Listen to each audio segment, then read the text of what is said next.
This is commentary on lesson 195 in the workbook for A Course in Miracles. Love is the way I walk in gratitude.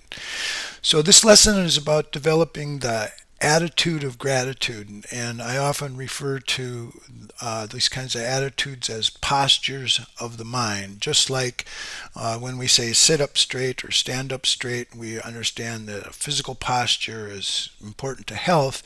Well, important to our mental health is certain mental postures, and in this lesson, we're going to talk about what real gratitude is. And within that gratitude is the idea of inclusion and the idea of equality.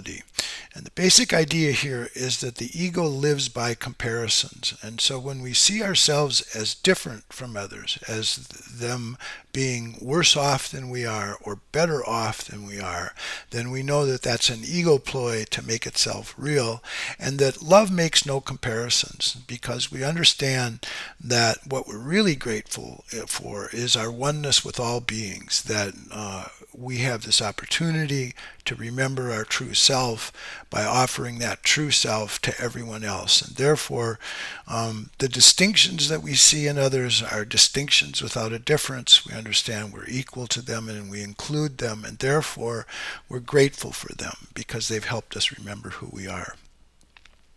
So let's go through this here. Gratitude is a first sentence. Gratitude is a lesson hard to learn for those who look upon the world amiss.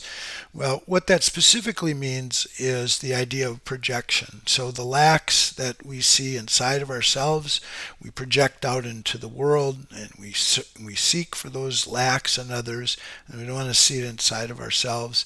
And essentially, that's the idea of specialness. That's what specialness is always looking for, how to see others as different than ourselves. So that's what it means to look upon the world amiss, is that you're projecting out the sense of lack inside of yourself, the sense of guilt that comes from that, or the fear. So the most that they can do is see themselves as better off than others, and they try to be content because another seems to suffer more than they. How pitiful and deprecating are such thoughts, for who has cause for thanks while others have less cause, and who could suffer less because he sees another suffer more? Your gratitude is due to him who made all cause of sorrow disappear throughout the world.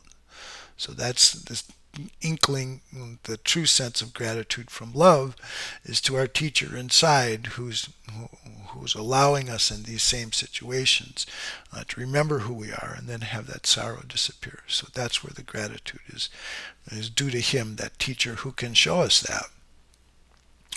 So he goes on to say it's insane to offer thanks because of suffering, but it's equally insane to fail in gratitude to one who offers you the certain means whereby all pain is healed and suffering replaced with laughter and with happiness.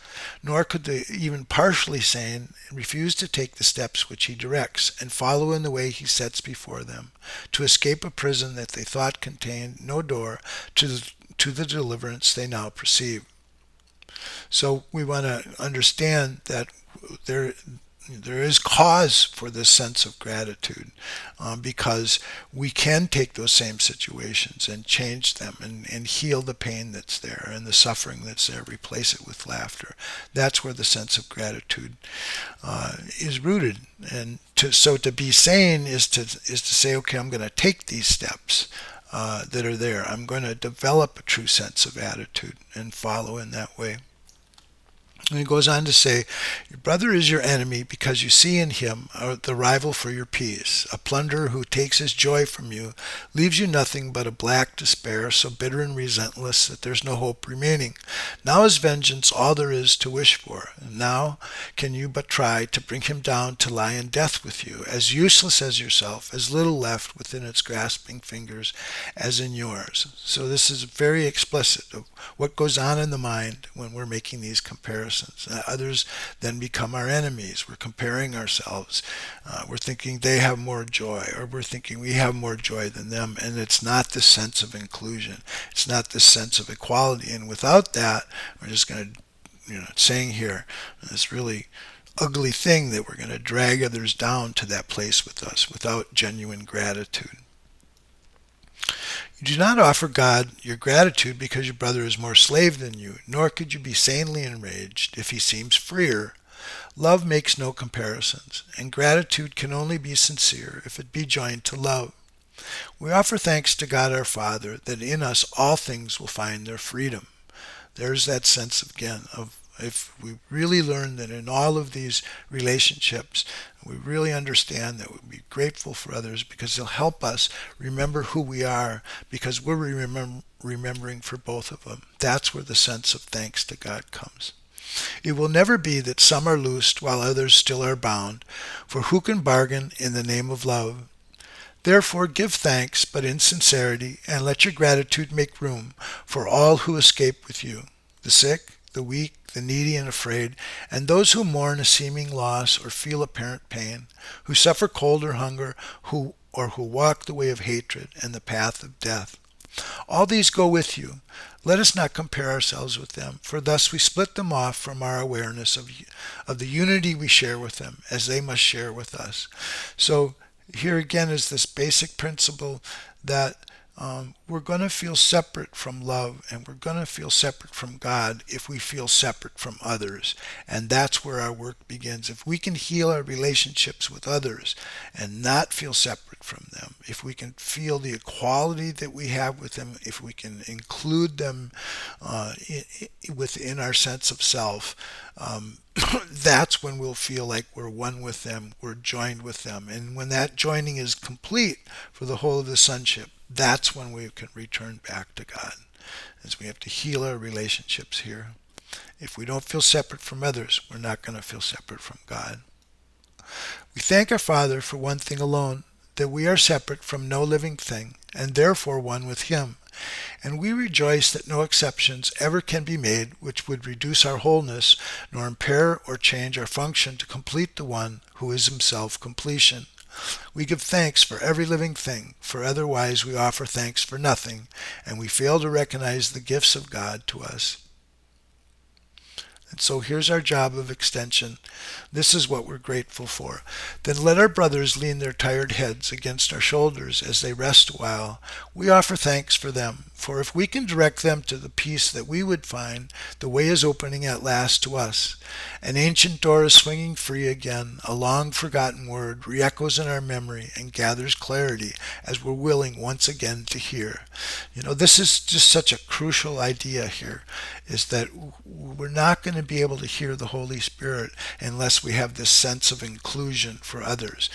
The Holy Spirit's love and forgiveness, the miracles that He brings for us is not for us alone. It's what we share with others. And that's how we'll hear.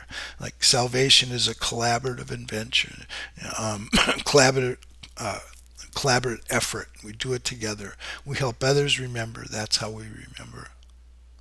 Walk then in gratitude the way of love, for hatred is forgotten when we lay comparisons aside.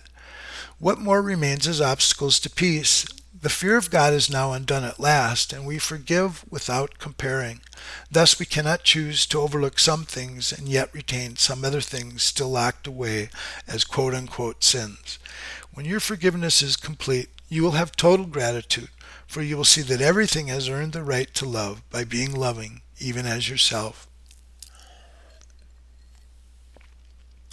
Today we learn to think of gratitude in place of anger, malice, and revenge. We have been given everything.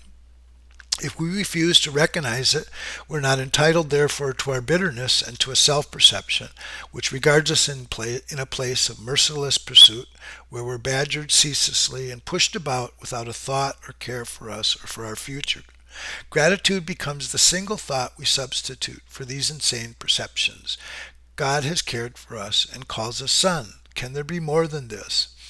And so this is, when the Course talks about mind training, this is very specifically what it's saying, is that the comparisons that we feel to others, we're better off because we're not like them, or they're better off than us, we take all of those thoughts and we replace it for gratitude for them, because here we can remember our true self by helping them remember. So gratitude, let me read this again. Gratitude becomes the single thought we substitute for these insane perceptions. God has cared for us and calls us son. Can there be more than this?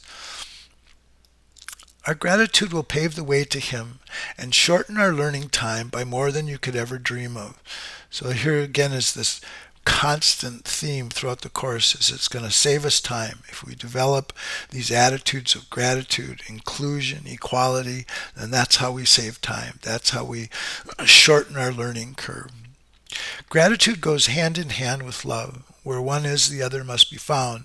For gratitude is but an aspect of the love which is the source of all creation. God gives thanks to you, His Son, for being what you are, His own completion, and the source of love along with Him. Your gratitude to Him is one with His to you, for love can walk no road except the way of gratitude, and thus we go who walk the way to God. All right, that's it for today. Thank you very much.